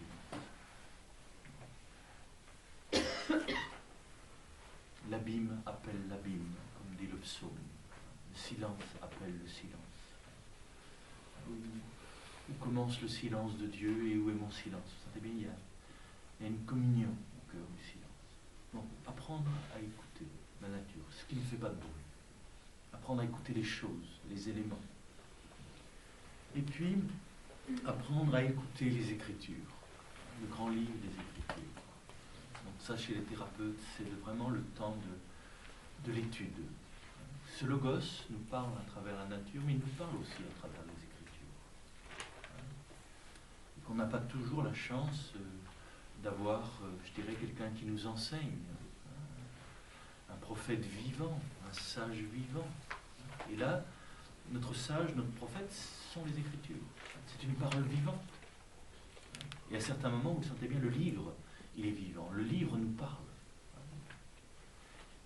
Que dans certains moments où toutes les explications de nos philosophes et tout ça ne nous suffisent pas, et là, on va consulter le livre. Et là, c'est vraiment la parole vivante, la parole du logos. Apprendre à écouter les Écritures. Et les écouter longtemps, et de comprendre qu'il y a différents niveaux d'interprétation, c'est-à-dire différents niveaux d'écoute. Je peux écouter la lettre, et de la même façon que dans la nature, je peux écouter la lettre, c'est-à-dire les apparences. Je vois les apparences, mais vous savez, il y a ce moment où non seulement je vois les apparences, mais je vois l'apparition. Là, vous sentez bien, je passe du monde des apparences au monde des apparitions. C'est-à-dire, je vois l'être apparaître à travers ces apparences. Comment les choses apparaissent? Comment se fait-il qu'il y a quelque chose plutôt que rien? Et à certains moments, vous sentez bien, je vois l'arbre apparaître. Je le vois dans son apparition. Pas seulement des apparences. Il a passé du monde au royaume, c'est passé du monde des apparences au monde des apparitions. Et je vois l'être dans son apparition, dans le don qu'il me fait lui-même. Et de la même façon avec les Écritures. Je lis la lettre, les mots, et quelquefois à travers ces mots, il y a l'être qui me parle, il y a le souffle qui me parle. Donc il y a la lettre, les mots, et il s'agit de remonter vers la présence de celui qui parle à travers ces mots. Et là, quelquefois, le livre, on le ferme, on est en présence de celui qui parle. Ce qui est important, je dirais, c'est pas ce que dit Jésus, mais c'est la présence même de Yeshua dans ses paroles. Parce que ce qu'il dit, c'est ce qu'il est. À différence des pharisiens, ce qu'ils disent, ils ne le sont pas. Ou ce qu'ils disent, ils ne le font pas. Lui, ce qu'il dit, il l'est. Donc si on écoute ce qu'il dit, on se rapproche de ce qu'il est. Comme il demandait à Marthe, crois-tu cela? Adhères-tu à cela? Je suis la résurrection et la vie. Je suis la résurrection et la vie. Adhères-tu à cela? Et celui qui adhère à je suis, celui qui croit en moi, ne mourra pas. À la vie éternelle. Jésus ne dit pas aura la vie éternelle. Mais celui qui adhère à je suis a la vie éternelle. Il est déjà dans la vie éternelle. Il est dans le centre. Il est dans le vivant de sa vie. Adhères-tu? Fais-tu l'expérience? Vous sentez bien, il y a un certain moment, les paroles nous appellent. Les paroles, quelquefois, nous prennent. Et là, c'est pas seulement des mots. C'est une parole vivante. C'est pas simplement un dit, mais c'est un dire du vivant. Le grand dire du vivant. Donc apprendre à lire les Écritures comme une parole vivante, vibrante. Et quelquefois, ça demande de l'écouter attentivement. Parce que à une première lecture, j'entends rien.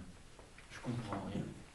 Quand on l'a évoqué la dernière fois à propos du livre de l'Apocalypse, qui pour beaucoup d'entre nous, effectivement, on s'arrête au mot, ça ne dit rien. C'est vrai qu'il s'agit d'entrer dans le langage de l'inconscient.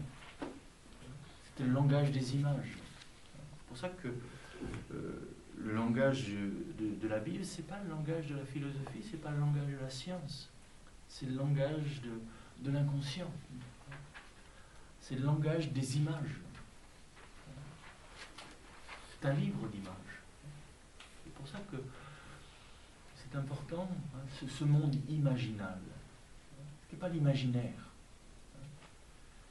Mais qu'est-ce que c'est que les paroles du prophète? C'est l'information créatrice, le logos qui crée, je dirais, qui produit dans l'esprit du prophète un certain nombre d'images, de symboles, symbolon, ce qui tient ensemble, je dirais, le monde du silence et le monde de la parole. L'image est entre les deux. Souvenez-vous Saint Jean de la Croix, lorsqu'il écrit la Noche Oscura, quand il a d'abord l'expérience d'un silence ineffable, irreprésentable. Puis il y a une image qui vient, une image. Puis cette image, il en fait un poème. Un poème qui est un langage intéressant, qui est le langage biblique justement, le langage poétique. C'est-à-dire, c'est à la fois le langage des images et le langage, je dirais, qui vient après. Et puis après le poème, donc il lisait le poème à ses sœurs, et ses sœurs ne comprenaient toujours pas. Et là, il y a la prose, il y a l'explication. Il y a l'explication. Donc, il s'agit de partir de l'explication, de la prose dans laquelle nous sommes, retrouver le poème nous reconduit à l'image, et l'image nous reconduit au silence. Et le silence, c'est la présence. Donc, pas s'arrêter aux mots, pas arrêter, mais entrer à travers les mots dans la compréhension de l'être qui nous est dit. Donc, la méditation des Écritures. Bon, leur méthode, on la retrouvera, je dirais, par la suite, chez les pères de l'Église, cette fameuse échelle de la contemplation, que certains d'entre vous connaissent bien, l'échelle du paradis. Une fois, l'échelle, c'est un beau symbole, c'est tenir ensemble le haut et le bas. Donc, la première étape, dans leur façon de lire les Écritures, lectio. Et là, lectio, c'est avec le corps. Vous avez vu au mur des jubilations, des lamentations, comment la parole est lue, elle est dansée, elle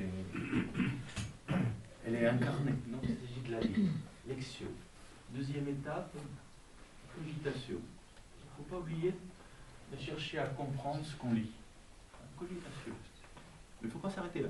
Il y en a beaucoup, ils lisent la parole, et pas toujours avec le corps, donc on lit l'écriture et puis on cogite, on pense, on cherche la compréhension.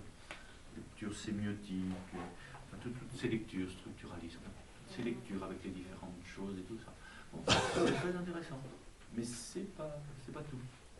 Donc, mais il s'agit bien de comprendre ce qu'on lit. Si une intelligence nous a été donnée, si la raison nous a été donnée, c'est pour s'en servir. Il ne faut pas nier cette dimension-là. Donc à la fois, vous sentez bien, c'est toujours la même anthropologie, c'est-à-dire il s'agit d'assumer, mais de ne pas s'enfermer, de ne pas s'arrêter, je dirais, dans un élément du composé. Cogitatio. Ensuite, eh bien, l'importance de la rumination. Ruminer. C'est-à-dire se remémorer cette parole. Sentez bien, quand le matin, vous prenez un verset de l'Écriture, un verset de l'Évangile, vous le lisez, vous le cogitez un peu, puis dans la journée, vous le ruminez. C'est vraiment une pratique des thérapeutes. Ça. Ils ruminaient cette parole. Et le soir, cette parole a un tout autre sens que le matin. Dans la rumination, je dirais, cette parole vous a donné son sucre, sa substance. Donc l'importance de la rumination. Bien sûr, dans la tradition hésicace, ce sera important, ce sera la remémoration, la répétition. Cette rumination va nous conduire à la méditation. La méditation, c'est-à-dire ce moment où non seulement on se répète une parole, on la comprend, mais on a cette intuition du logos, de l'être qui est au cœur de cette parole. C'est comme un éclair de l'être. Tout d'un coup, on est en présence du sens. Méditation. Ensuite, on va entrer dans ce qu'on appelle l'oratio. Et là, c'est pas simplement je dirais, le sens qui m'apparaît, mais c'est la présence. L'oratio, c'est je dirais, la prière, si vous voulez. C'est la méditation qui a un cœur. Si tout à coup vous êtes quelqu'un, c'est-à-dire tout à coup, c'est pas la parole de quelqu'un, mais c'est la présence de quelqu'un. Il y a quelque chose qui m'enveloppe. Non seulement un éclair de compréhension, mais la présence même de l'être. Et cela va me conduire dans la contemplation. La contemplation, alors ça c'est... Là, dans le mot contemplation, vous avez le mot temple. Donc là, j'entre dans le temple. J'entre dans le temple de la présence. Non seulement, je dirais, je comprends, j'ai cette intuition de l'être, cet être, je l'aime, j'entre en relation avec lui, je passe je dirais, de la compréhension à la relation, c'est la prière, et là, j'entre à l'intérieur même de l'être, c'est lui en moi et moi en lui, et cela me conduit à l'union, à la théosie. Donc, sentez bien cette échelle, c'est précieux comme pratique, c'est vraiment une méthode de méditation, et vous sentez que cette méthode de méditation met je dirais, en branle tous les éléments du composé humain. La lectio, c'est la lecture sensible, l'importance des sens, de savourer les mots, de les chanter, de voir leur intonation, de voir leurs synonymes. Ça met en action aussi l'importance de la raison, de la compréhension, de l'analyse. La rumination, ça met en jeu aussi la mémoire. La mémoire doit être utilisée, je dois me rappeler. Souvenez-vous, chez les soufis aussi, le dhikr. Le dhikr, c'est la rémémoration du nom divin. La ilaha illallah. Se répéter sans cesse cette présence de celui qui est et qui fait tout ce qui est. La rémémoration, la mémoire, dans la tradition hésicaste aussi. Et puis, l'importance de la méditation, là, on dirait que c'est l'intuition de l'être. Cette ouverture, là, on est dans l'exercice du nous, c'est-à-dire cette ouverture de mon être à l'être infini, cette ouverture de ma finitude à l'infini. L'oratio, bien sûr, c'est le cœur, l'importance du cœur. La contemplation, donc c'est le nous, cette fine pointe de l'âme. Bon, notez bien que c'est encore une fois, c'est plus que le nous, là. On pourrait dire qu'on entre, à partir de ce moment-là, on entre dans le pneuma. Le temple, c'est le souffle, la présence même du vivant. Donc apprendre à lire les Écritures. Mais vous sentez, c'est la même chose avec la nature. De toucher un arbre, sentez quelque chose avec vos sens. On commence toujours dans les sens, c'est vraiment la base. Ensuite, c'est pas simplement une expérience sensible, c'est aussi, vous savez quel genre d'arbre c'est, il y a une relation qui va s'établir. Donc il y a une intuition de l'être qui l'habite. Et cette intuition, c'est avec le cœur, c'est pas seulement un arbre, c'est votre ami. Et vous êtes avec votre ami dans le grand temple du vivant. Donc, quand on parle de cette échelle, encore une fois, c'est le rappel je dirais, de la multiplicité de notre écoute, la richesse de notre écoute. Une écoute sensorielle, une écoute rationnelle, une écoute, je dirais, qui se rémémore, une écoute de la mémoire, une écoute intuitive, une écoute affective, et je dirais cette grande écoute qui nous permet d'accueillir le logos. Donc présent dans la nature, présent dans les Écritures, apprendre à lire, être intelligent, lire au-dedans. Et vous savez bien, chaque dedans cache un dedans. Comme on le disait hier soir, j'écoute la matière. J'écoute la matière. Et cette matière, plus je l'écoute, plus je la sens vibrer. C'est de l'énergie. C'est de l'énergie, c'est une certaine longueur d'onde. Et plus j'écoute cette longueur d'onde, cette énergie qu'est la matière, onde des particules, plus je découvre qu'il y a de l'information. Que l'information, encore une fois, on ne peut pas le saisir, c'est pas quelque chose. Et pourtant, sans cette information, rien n'est vivant. Là, je m'approche du logos. Donc, c'est pas, je dirais, un autre monde, mais c'est au cœur même que si je l'écoute jusqu'au bout, jusqu'au moment où je n'entends plus rien. C'est pour ça que la culture du silence, apprendre à écouter ce qui ne s'entend pas, ce qui ne fait pas de bruit. Ne fait pas de bruit. La vie ne fait pas de bruit. Ce qui fait du bruit, c'est, je dirais, ce qui s'oppose à la vie, ce qui ferme. Donc, la vie en nous, je dirais, on la sent quand ça va mal. Autrement, il y a cette définition de la santé, le silence des organes. C'est assez le silence des organes. Le silence de... Donc, apprendre à écouter. La nature, les écritures. Et là, bon, quand je parle du silence des organes, écoute du corps. Et là, le thérapeute écoute son propre corps pour écouter le corps de l'autre. Le thérapeute est très sensible, je dirais, lorsque quelqu'un vient le voir, avant d'écouter sa parole, il écoute son corps, son attitude, des tensions, des crispations. Pourtant, cette écoute du corps. Et de voir que si on a soi-même, bon, ça c'est une pratique aussi qu'on retrouve, je vois bien chez certains guérisseurs brésiliens, si vous voulez, c'est le corps miroir. Il suffit de voir quelqu'un pour qu'on sente dans notre propre corps comme un reflet des tensions. Vous voyez, quelquefois on a mal là où il a mal. Je dirais le diagnostic, je dirais c'est notre corps qui le pose. On sent l'autre. Il faut y aller doucement avec ça. Cette sensibilité, encore une fois, il s'agit d'être sensible, je dirais, au corps de l'autre, mais en me souvenant que c'est pas mon corps. Je dirais, cette maladie, c'est pas la mienne. Mais je peux la sentir. Le corps miroir. Donc cette écoute du corps, chez les anciens thérapeutes, était aussi quelque chose d'important. Mais pour qu'il n'y ait pas confusion, justement, il faut que je connaisse bien mon propre corps.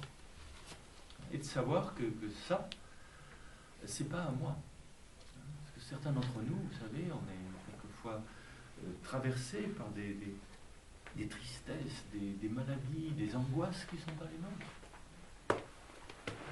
Quand on va dans certains lieux, dans certains milieux, effectivement, certains d'entre nous disent moi je suis comme une éponge. Mais l'éponge, il faut savoir l'essorer. Essorer l'éponge. Et là, c'est toute cette pratique des anciens thérapeutes. Donc l'éponge que nous sommes, il faut d'abord la vider de ses mémoires, de son ego et tout ça, la remplir de lumière, la remplir de vie, du vivant, la remplir l'éponge, pour pouvoir, je dirais, l'essorer sur la personne qui est malade, sur la personne qui souffre. Et une fois qu'elle est essorée, prendre quelque chose de la douleur de l'autre. Ne pas avoir peur, encore une fois, de la douleur de l'autre. Écouter sans angoisse l'angoisse de l'autre. La prendre en soi, ne pas avoir peur. Mais pas pour la garder. Surtout pas pour la garder, parce qu'autrement, on se rend malade et ça n'avance à rien. Deux malades plutôt qu'un, ça ne change rien. Deux personnes qui se noient plutôt qu'une, c'est pas ça qui va nous ramener vers le rivage.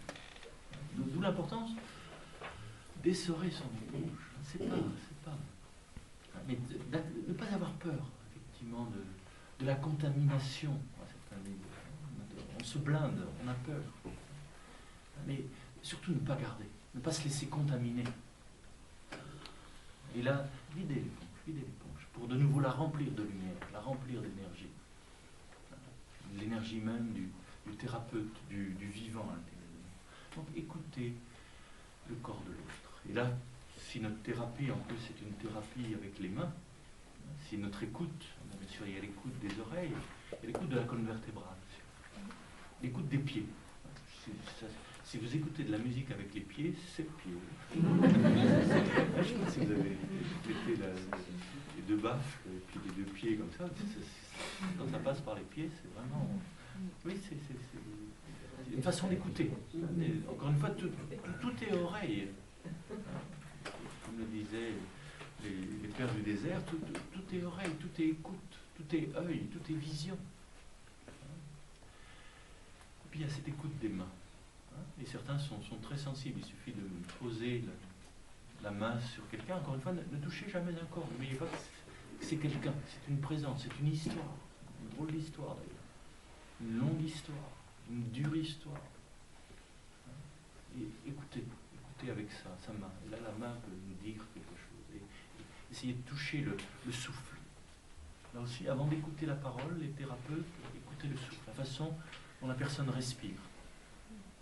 Et quand elle va parler, on est très proche des techniques contemporaines, je dirais, où effectivement, remarquez quand d'un coup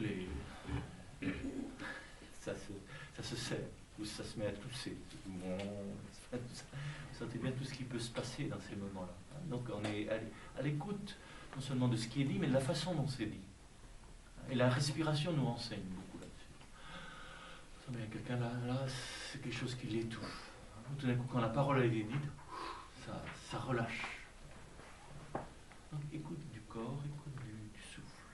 Et enfin, écoute de la parole de l'autre, de ce que l'autre est en train de me dire. Et là, lui permettre de me dire, je dirais de se dire, et sans jugement.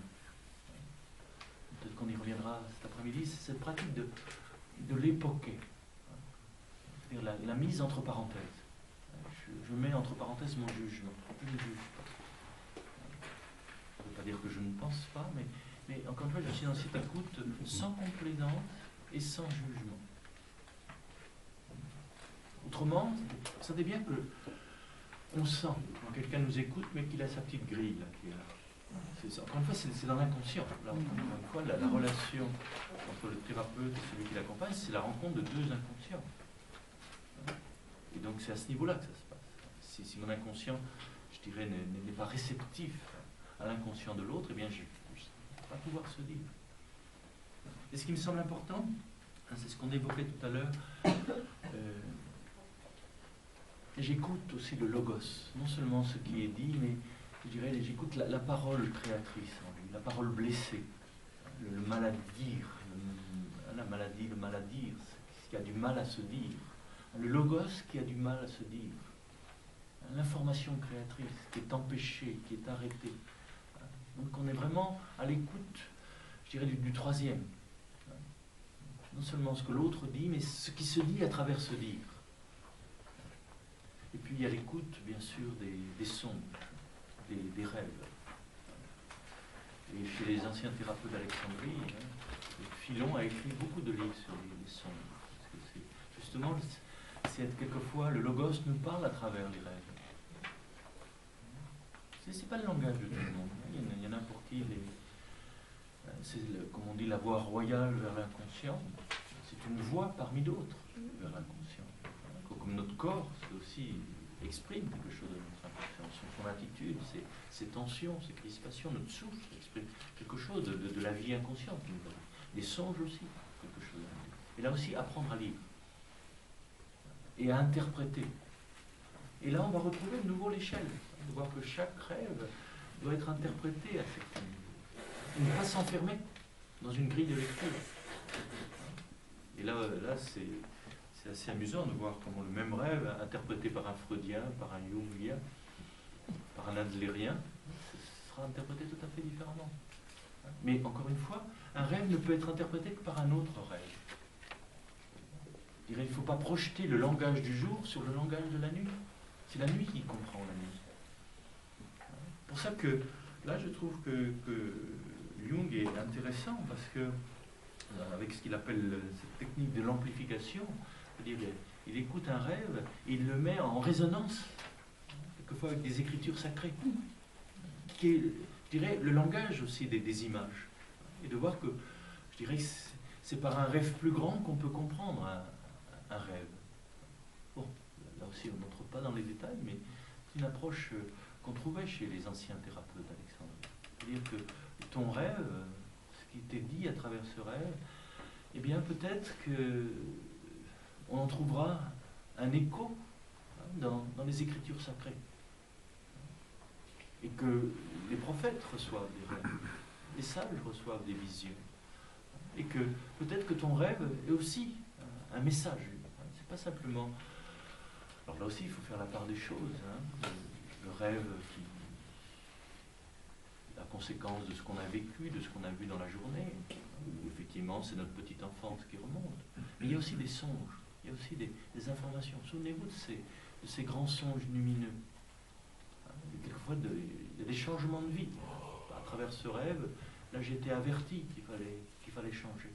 Donc, apprendre à écouter. Écouter, c'est donc le langage du corps, la parole qui se dit, et le logos au cœur de cette parole qui a du mal à se dire, langage des songes, et de ne pas se presser d'interpréter. Encore une fois, un rêve, c'est le rêveur qui a la clé de ces rêves. C'est pour ça que chaque rêve, il s'agit de le resituer dans un cycle de rêves. Rêver de cheval n'a pas le même sens chez l'un ou chez l'autre. Et que là, il faut le replacer, ce rêve particulier, dans un cycle d'autres rêves. D'essayer de découvrir je dirais, la symbolique propre à chacun, les grandes images propres à chacun. Et ça demande un peu, oui, une écoute quelquefois qui demande du temps, le langage de la nuit. Bon, sentez bien, le thérapeute est un sujet supposé écouter, et écouter dans les profondeurs, hein, ce qui se dit, ce qui a du mal à se dire, et ce qui, quelquefois, a du bien à se dire. Et là, c'est des paroles qui sont des bénédictions. C'est le bon dire, le bon dire de l'être. Le logos qui, à certains moments, frémit. Tout d'un coup, on comprend. Et ensemble, le thérapeute et la personne qui est accompagnée, une sorte de joie. On a entendu ensemble ce que le logos est en train de nous dire. Comme ce moment de joie qu'on peut éprouver quand tout d'un coup les Écritures nous parlent. Ils nous enseignent, ils nous dirigent. En sachant que pour les anciens thérapeutes, eh bien, quelqu'un est guéri. Hein, ça me fait penser à ce que me disait un ami psychiatre, à qui je demandais comment est-ce que tu sais qu'une personne est guérie, à quel moment? Et il me répond, je sais que quelqu'un est guéri lorsqu'il devient capable de m'écouter. C'est-à-dire m'écouter vraiment. Pas tout de suite interpréter ce que je dis et de le replacer dans son délire. Vous savez bien, on peut dire quelque chose et tout de suite c'est interprété par la personne, remis dans son délire, remis dans son mental, dans son monde. Il n'écoute pas ce que je dis. Donc l'écoute, c'est écouter l'autre dans son altérité. Donc cela, c'est rejoindre le réel. Le réel, c'est l'autre. C'est-à-dire cette capacité qu'on a, hein, de tout d'un coup que l'autre est un autre. Et ce qu'il dit, je ne l'interprète pas tout de suite dans mon délire, dans ma propre pensée, dans mes propres concepts. Il a le droit de dire, il y a une espèce de respect. Donc là, on est dans l'écoute de l'autre. Être capable d'écouter, c'est d'être en bonne santé. Et vous savez bien que la difficulté, que ce soit dans un couple, que ce soit dans nos familles, que ce soit dans nos communautés, on ne s'écoute pas. On a du mal à s'écouter. Et que l'écoute, c'est la santé. C'est la santé, je dirais, de celui qui écoute. Dieu écoute, le vivant écoute. Et il écoute la parole qui vient du silence, et qui retourne au silence. Donc si vous voulez, encore un petit moment d'écoute, d'attention. Nous sommes ici, c'est peut-être le travail le plus important, je pense, ce week-end, c'est de nous déboucher les oreilles. L'oreille du cœur.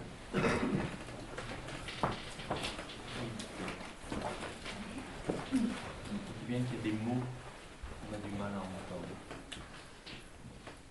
Il y a retrouver de l'espace, Et de nouveau, quelques instants, retrouver notre axe.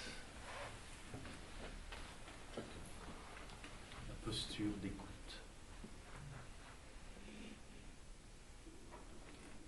Devenir capable d'écouter quelquefois de l'inaudible, de l'insupportable, de l'incompréhensible.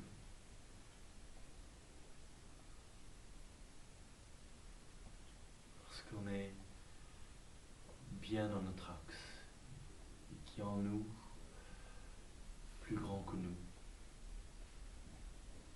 Et ce plus grand que nous est capable d'entendre ce que nous ne pouvons pas entendre, d'écouter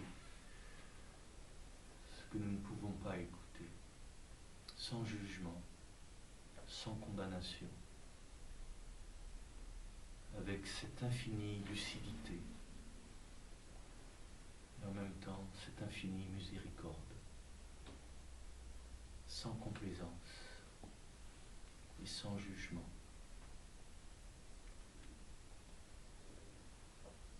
Retrouver en nous cet espace d'écoute, cet espace d'attention.